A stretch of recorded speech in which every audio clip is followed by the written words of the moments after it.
This is my favorite story of all. Remember who you are. There was an Undersecretary of Defense who was giving a speech at a large conference of like 1,000 people. And he was recently retired. So he was the former undersecretary, one of the former undersecretaries of defense. And he was standing on the stage giving his speech, his prepared remarks, and while he was talking, he was taking a sip out of a cup of coffee he had in this styrofoam cup. And he sort of looks down and smiles and interrupts his prepared remarks.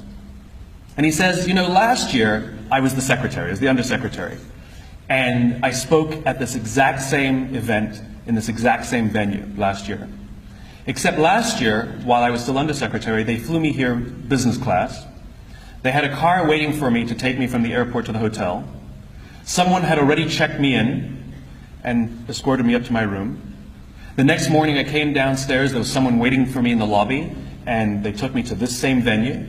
They took me in the back entrance, they took me into the green room, and they handed me a cup of coffee in a beautiful ceramic cup. He says, I'm no longer the undersecretary. I flew here coach. I took a taxi from the hotel to the airport. I checked myself in. This morning I took another taxi to the same venue. I walked in the front door. I found my way to the backstage, and when I asked somebody, do you have any coffee? He pointed to the coffee machine in the corner, and I poured myself a cup of coffee into this here styrofoam cup. He says the lesson is, the ceramic cup was never meant for me. It was meant for the position I hold. I deserve a styrofoam cup. We all deserve styrofoam cups. As you become more successful, as you do well in life, you will be afforded many advantages. People will call you sir and ma'am. They'll carry your luggage. They'll hold doors open for you. They will bring you a cup of tea without you even asking for it. But it's not meant for you. It's meant for the position you hold.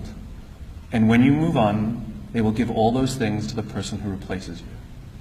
Never, ever forget that you only ever deserved a styrofoam cup.